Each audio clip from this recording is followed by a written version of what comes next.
Oye, Mira, have you seen what's going on in Venezuela?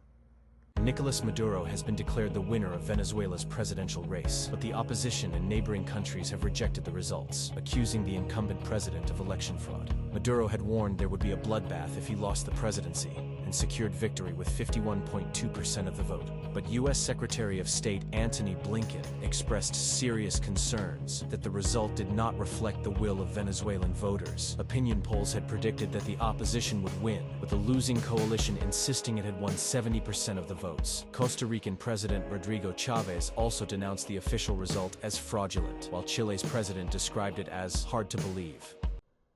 Before we talk about what's happening in Venezuela, it's extremely important that you understand the similarities between what happens in Latin America with neo-colonialism versus what happens here in the United States with our colonialism and racism. Interestingly enough, Venezuela, like Cuba, even though Cuba is a communist country and Venezuela is considered a socialist country, are demonized because of neo-political interventions that occur within America and other superpowers. You see, before we get into the conversation of why corruption occurs in countries like Venezuela, you have to understand its history. In the early 20th century, in 1914, Venezuela struck oil in the Maracaibo Basin. By the 1920s and 30s, Venezuela realized that they had the largest oil reserves in the world, becoming the world's largest oil exporters. And because of this, Juan Vicente Gomez's regime, which lasted from 1908 to 1935, was notorious for its high levels of corruption, because under a capitalist system, you have concentration of wealth and power. It doesn't matter if it's capitalism, socialism, or communism, corruption can ease into any system.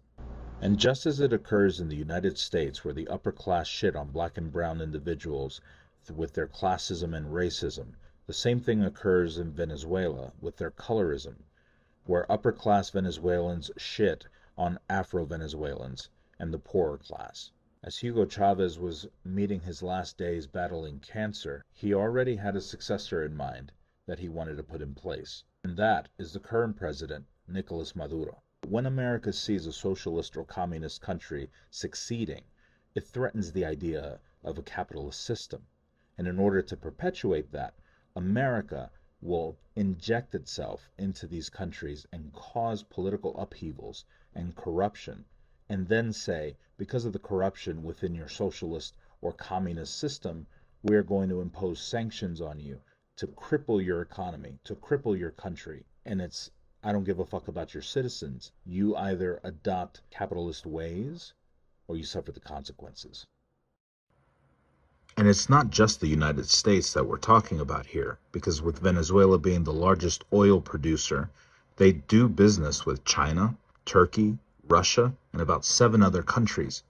And what they do is implement IMFs. International monetary funds are loans that countries give to countries like Venezuela, except they come with conditions. The conditions attached to these loans on paper were intended to stabilize the economy and make it easy for Venezuela to pay these loans back.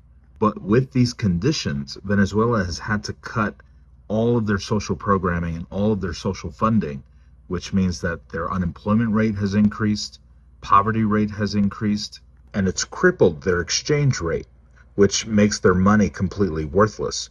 1 Venezuelan bolivar is equal to 2 cents USD, roughly. I don't have 100% of the information to be able to speak confidently enough in terms of the corruption that's occurring in Venezuela right now. However, it's not looking good at all, and they need our help. The people of Venezuela need us to continue to boost messages like this, because it's all part of deconstructing the greater system that's plaguing the entire world.